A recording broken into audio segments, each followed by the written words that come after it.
İtalya Respublikasyna resmi taparnyň çäklerini hormatly prezidentimiz Türkmen Italyan işgürlük maslahatyna gatnaşdy. İtaliýanyň daşary işler we halkara hyzmatdaşlyk ministriniň geňeşdi forum açyp, hormatly prezidentimiziň şu maslahata gatnaşmagynyň onuň ähmetini hassa artdyrýanyny bellädi we munyň üçin döwlet başlarymyza tüýs ýürekden hoşallyk bildirdi. Soňra Italiýanyň daşary işler we halkara hyzmatdaşlyk ministriniň birinji ornmasary Giorgio Silla söz berdi. Olu Merkezi Aziz Devletine Italiýanyň itaat hyzmatdaşlarynyň bir hökümine Türkmenistanyň eýleýän mühim strategik orny bellädi. Hemde ýurdumyzyň energetika mümkinçilikleriniň millet iqtisadyny diversifikatsiýalaşdyrmak boýunça işiň tagallarlarynyň we maýa goýum fiýadatynyň Italiýan kompaniýalarynyň türkmen madaryna netijeli iş alyp barmaklar üçin amatly şertleri döredýänini bellädi. Soňra çykyş etmek üçin hormatly prezidentimize söz berildi.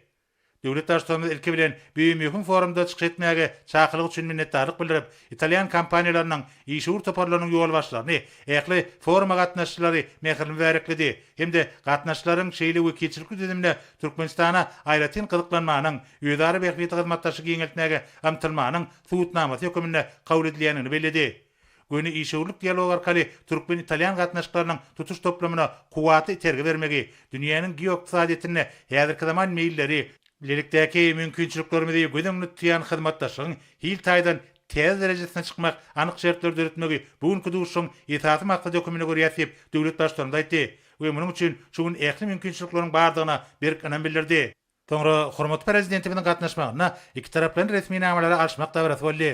Olaryň hataryna Türkmenistanyň daşary işler ministrligi bilen Italiýa Respublikasynyň daşary işler we halkara hyzmatdaşlyk ministrliginiň arasynda işgärler taýýarlamak babatda hyzmatdaşlyk etmek barada öýdary düşünşmek hakynda ähtnama, Türkmenistanyň hökümeti bilen Italiýa Respublikasynyň hökümetiniň arasynda medeniýet babatda hyzmatdaşlyk etmek hakynda alalaşyk. Türkmenistanyň telewizioniýa, radio gepleşikleri we kinematografiýa baradaky döwlet komiteti bilen Italiýanyň jemgyçylyk radio telewizniýa kompaniýasynyň arasynda öýdary düşünşmek hakynda ähtnama, geljekki gümrük hyzmatdaşlygy hakynda Türkmenistanyň döwlet gümrük gullugy bilen Italiýanyň gümrük we monopoliýa agentliginiň arasynda bilelikdäki jarnama bar.